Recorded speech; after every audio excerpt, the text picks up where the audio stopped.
Good morning. Happy Saturday. On my way over to the office, my walk over to the office, I think I had about 10 or 15 seconds of sunshine, which was great. A real gift that I am missing these days. And that's kind of brings me to my reflection for today. Yesterday, I felt just real low. I don't know about you.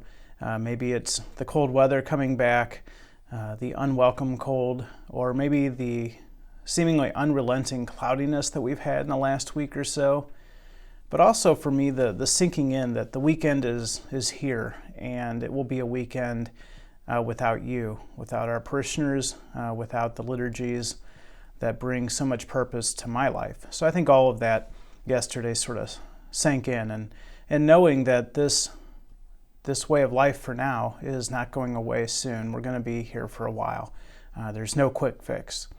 So anyway, I know probably many of you are ahead of me on that and probably have already worked through that, but yesterday that kind of hit me hard, especially later in the day. So I know myself well enough to identify that feeling. And I've also learned the hard way over the years that buying something won't take that away. Eating my favorite food won't fill that emptiness. And watching a show or TV or binging, that only delays the confrontation, the spiritual confrontation, a little bit longer.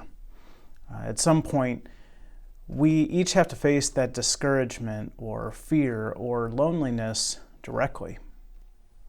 And that's what brings me to my reflection of gratitude, or what I'm grateful for today, and that is my faith, or maybe more appropriately, our faith. I know some people are working through this pandemic all on their own willpower, their own emotional strength, but I'm glad I don't have to rely on myself for everything needed to persevere, because honestly, I know that I'm not that strong.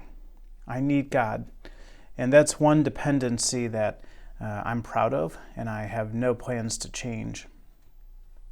I think all of us will handle these days and weeks of isolation a little differently. We all will have ups and downs. Some days are going to fly by and others will never seem to end. And I hope that each day will be a new opportunity to lean on God a little bit more and to grow in our friendship with Him. And think about our community. Normally, we enjoy that community person to person, and now for a while that community has been moved online. But in the end, it's our faith that has brought each of us together and allowed us to strengthen each other, and with encouragement, with prayers, and with acts of charity, all because of this gift of faith. What a wonderful gift from God that is. So take a little bit of time today to reflect on what it is that you're grateful for this day, and how, in particular, might your faith give you strength and encouragement. You and I are blessed to have a God that never leaves our side. We are blessed to have our faith, and I thank God I don't have to go through this without Him, without faith. So keep in mind, later today at 5 p.m., all three priests, we're going to celebrate Mass in the rectory for you, but we're going to live stream that Mass, and that is a Sunday Mass. So encourage you to watch live with us and pray with us.